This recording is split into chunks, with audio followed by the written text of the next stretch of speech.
Hi, friends. My name is Brianna, and welcome back to Brianna's Bookshelf.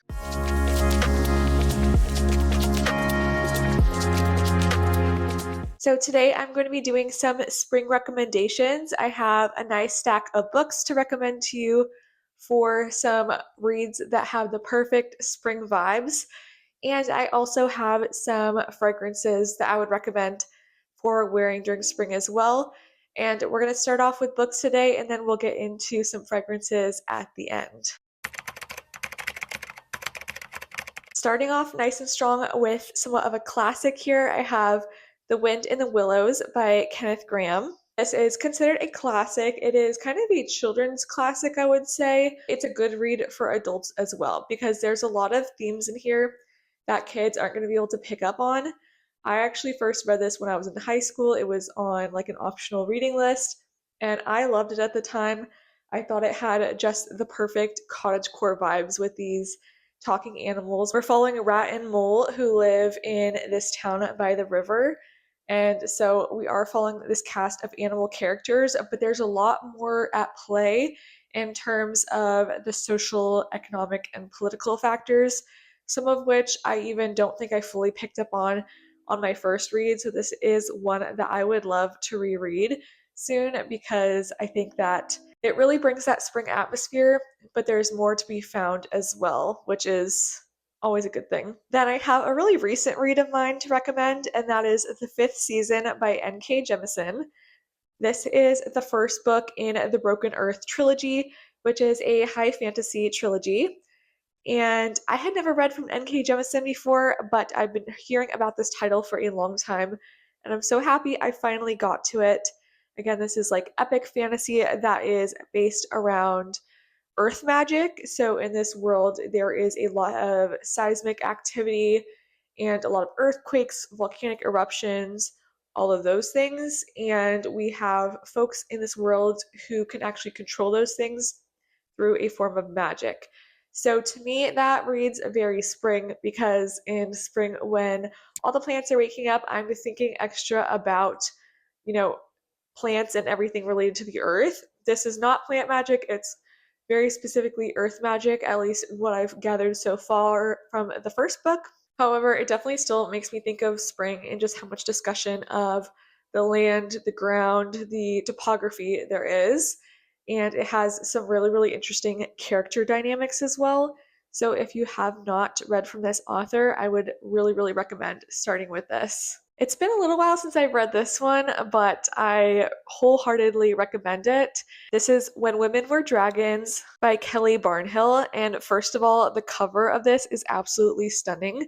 It absolutely screams spring to me with these kind of like sweet pea or nasturtium kind of style flowers. Can't really tell specifically what they are, but they're just gorgeous. And even the color palette of the green and purple, so stunning. I always keep this book faced outward on my shelf because I think it's one of the most beautiful books that I own.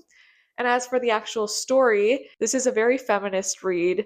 It is following a young girl who lives in this world where in some years prior there was this mass dragoning event where a ton of different women just spontaneously turned into dragons all around the world.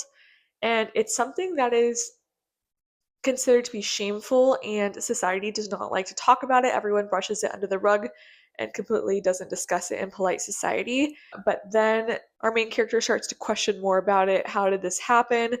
She has relatives herself who this happened to. She lives a pretty rough life and is really seeking some relief. And yeah, it's just an incredible story. It's, I would say, a little on the darker side at times, but there's also a lot of hope and joy to be found as you near the end of this book. Then I have Fear the Flames by Olivia Rose Darling. This is a very old copy. Well, not very old, but you know what I mean. This is the indie published version. There has been since a traditional published version, and the sequel is now out as well, so I have some catching up to do. It's definitely on my list to get the new version of this book and the sequel so I can catch myself up. I believe there is going to be a third book in this series as well. And this is, just some good romantasy. It is following Elowen, and she is the princess of this hidden kingdom.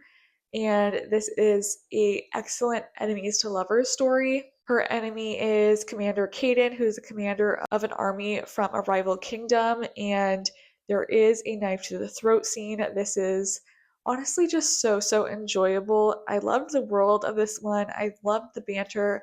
I really remember loving the side characters as well.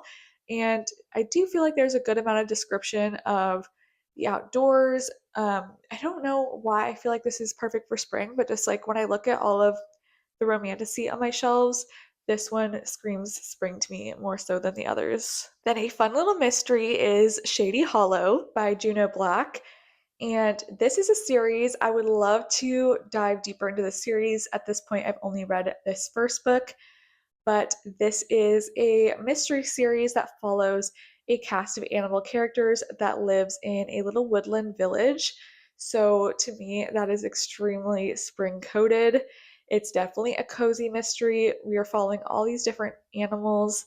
It's just honestly so cute and comforting. And there's so much description of their town, of the area they're in. I feel like they're kind of near a stream or a wetland, I want to say. And yeah, just so cute. I love this book and I really need to continue on with this series. If you're wanting to pick up some horror this spring, I would recommend Annihilation by Jeff VanderMeer. Again, this is a series, a start to a series, and I have not read further than this first book, but I think this one can definitely be enjoyed on its own. In this book, we are following a woman who is a biologist, and she is sent on a mission into this area of the planet in the future. So this is happening in the future where there's this area called Area X, and it has had some sort of ecological disturbance. We don't know exactly what's happened, but it's entirely like roped off from the rest of the world. People don't go there except on these expeditions, and oftentimes people do not return or do not survive these expeditions. So she's going out on one of these, and she's accompanied by some other scientists and just different sort of folks who they might need on the expedition. I think there's a psychologist, an anthropologist, a surveyor, so a few different folks that they might need to study this landscape and what has happened there. And it is extremely creepy and filled with dread, but very much based on the landscape. And I feel like that's just perfect for spring. Another fun horror is A Botanical Daughter by Noah Medlock. I absolutely loved this book. This is very much a Frankenstein retelling, and we're following these two men, and they live in this conservatory because they are extremely fascinated by plants, and they're always like creating different types of plants, breeding them, all that kind of stuff. They find this fungus that basically has like qualities of life and human type thinking, and they want to test what could happen if they use a corpse as the substrate to plant this fungus and have it live within this corpse. And you could probably see where things are going from there. But I thought that the descriptions in this book were incredible. I loved the atmosphere, I loved the characters.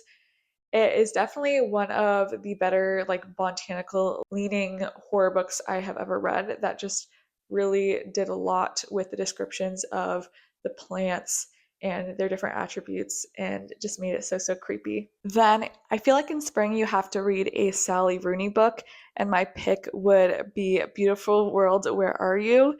This is another one that I would love to do a reread of, but I feel like Sally Rooney's writing goes perfectly for like the transitional seasons, like spring and fall. I don't know why exactly that is. I think something about it feels so raw and emotional and also so realistic that a lot of her writing, to me anyhow, makes me reflect on my own life and relationships and regrets, just all of those kinds of like very human emotions. I feel like her writing really stirs those up. And I feel like Beautiful World, Where Are You, out of the books of hers that I've read, feels the most spring coated to me. It's a little bit like spread out, I guess, in its storyline because it follows a few different characters, not just one couple. There is, I think, a couple and then like some other side characters as well that are all being followed. and we're just basically following them living their lives very normally and seeing like what kind of situations they get entangled in. But it feels very magical and powerful just because of the way that Sally Rooney writes. She just makes things beautiful. Then for another fantasy recommendation, I have Nettle and Bone by T. Kingfisher. This is actually the only one of T. Kingfisher's fantasy books that I've read so far, which is honestly a crime. I am really, really wanting to read more of her fantasy works, but I absolutely love this one, so I'm sure I'm going to love the others as well. This is very much a classic fairy tale kind of story. You're following this cast of characters going on this mission together, and you get their banter, you get to hear about their different skill set. We've got like a princess, I think a nun, I want to say, or it might be, yeah, I think a nun, and then like a witch of some kind. It's just like a very interesting cast of characters, and they get themselves into all kinds of trouble, and it just feels very classical fantasy. Like, not plot wise, it doesn't remind me of The Princess Bride, but I would say in like kind of the atmosphere it almost does. I don't know how to explain that more, but it feels similar to that to me. And then last but certainly not least on the books, I have the Wisteria Society of Lady Scoundrels by India Holton. This is the first book in this trilogy that is following some wild and fun women who are getting themselves into some romantic comedy type situations in kind of a Victorian time period. And there is a fantastical element as well, or kind of almost magical realism. So in this book, our main character, Cecilia, is a pirate.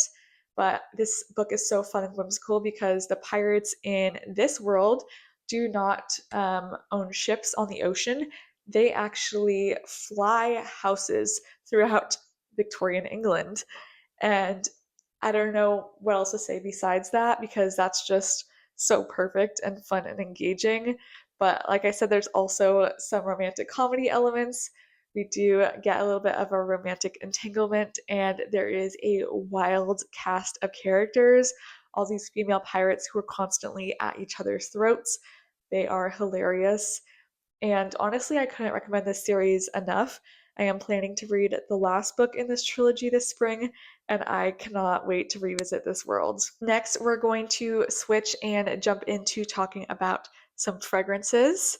So, if you're interested in hearing what perfumes I think are best to wear in spring out of my personal collection, then stick around and we'll talk about that next. All right, jumping into my favorite spring perfumes. My absolute favorite and probably my favorite perfume of all time is Studied by Liis. I think the brand is called Liis or Liis. It's Liis. And Studied is a very fresh and clean scent. It has pear, it has, I think, carrot or carrot seed, and musk, ambrette. To me, it is kind of a cottagecore type scent. Like, I feel like a little bunny when I wear this with the pear and the kind of carrotiness to it. But at the same time, it's extremely clean. So it doesn't smell like a garden in like an earthy, dirty way. It smells extremely fresh and clean. And it's just perfect. My only complaint is it doesn't last super long, but it's okay because in my eyes, this scent is perfection. So I really can't complain about that at all. I would also really recommend the Chloe perfume. I think it's just Chloe by Chloe. My bottle is so disgusting because I've had this for a super long time. This was the first perfume I ever got in like adulthood, and someone gave it to me as a gift, and it's very tarnished. I'm not really sure how to clean that up or what the top of this bottle is made out of, but this is a very shampoo-y floral. And I'm usually not a big fan of florals, but this one I do really like. I actually haven't smelled this in a while because this perfume gives my boyfriend allergies, so I can't really wear it very often. But it smells so good. It has peony, I think lily of the valley, and I want to say lychee as well. So it just smells like a perfect fruity floral shampoo, very fresh, very clean. And it can be a little sharp, but I would say in terms of floral, it's fairly inoffensive compared to others that I've smelled. Another favorite for spring for me is Kayali's Yum Boujee Marshmallow. You could see I have gotten halfway through my travel size here, and once I finally finish this, I probably will get a full bottle because I really, really enjoy this. This is a strawberry marshmallow perfume. It is extremely, extremely sweet. So if you don't like a sweet perfume, you're definitely not gonna like this. It's super gourmand. To me, it literally just smells like strawberries and marshmallow. There's like a tiny bit of a perfuminess to it because it does have some background, other florals, and I think other fruits as well. Like I think there's coconut in this as well. But like the only things I could pick out are strawberry and marshmallow, and it's super fluffy, light. Oh, it just smells so good. It's just perfection. I wear this all the time. I honestly feel like this one is good for so many seasons too. Probably the only season I would hesitate to wear it is summer when it's super hot because it's a little thick for that, but it's just a masterpiece of sugary goodness. One of the newer additions to my spring lineup is My Devotion by Dolce & Gabbana. This is the third flanker in their Devotion line. The other two are very citrusy. I'm not a huge citrus perfume girl, so this has been the only one that I have really enjoyed. And again, this is pear and a kind of fruity floral shampoo-y fragrance, so you can tell definitely what I enjoy for spring. This is very much on the sweet side too, and it really reminds me of something that I feel like Victoria's Secret would have come out with in like the 2000s or 2010s. Reminds me a lot of when I was in middle school and high school, the kind of scents other girls were wearing. And yeah, it definitely has pear, peony again, and vanilla in the base. So it definitely gets a little sweeter than these types of notes normally are, I would say. So like it almost kind of reminds me of the Chloe perfume if it was sweetened up a lot and made a lot more like mall girl vibes, I would say. But it's very pretty. Sometimes this one can give me a bit of a headache, so I have to wear it in smaller doses, but it's very pretty and extremely girly. Then I have two samples that I would suggest for spring. The first one is Delina Exclusif. One of my really good friends gave this to me for my birthday, and I'm so grateful. If you don't know about Parfums de Marly, they are an extremely expensive high-end perfume brand that is very well respected, and I feel like they have a lot of influence online. People just love, especially the Delina fragrances.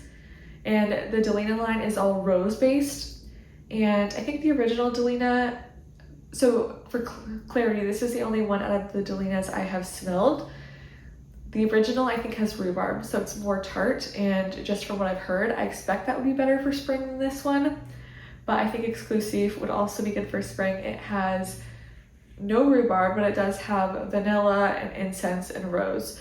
So it's a little on the thicker side than the original one supposedly is, but it smells just so girly and beautiful. It definitely is rose, so if you don't like rose, you might not like this, but I would say this is probably a more likable rose than most because of that vanilla. It just smells super girly and pretty and a very young smelling rose. And then my last suggestion is Ceramic by Andrea Maack. And Andrea Maack is a Icelandic perfumer, and I find her whole collection very interesting. So I wanted to try out some of her different fragrances. And Ceramic is a apple and laundry kind of scent. Those are the main things I pick up on. It's almost a little bit too laundry-like for me. I usually am not a big fan of those types of scents. However, I do love apple, especially like a fresh kind of crisp green apple, which is what drew me to this. And I definitely get a lot of that apple on top of the laundry scent. So to me, it's really enjoyable. It doesn't get quite too clean because it still has a lot of the fruitiness. All right, that concludes all of the books and perfumes I have to recommend to you for spring. Please let me down below what book you are most excited to read this spring, or if you are a fellow perfume girly, please let me know what your favorite spring fragrance is. And I look forward to seeing you all in the next one. Bye.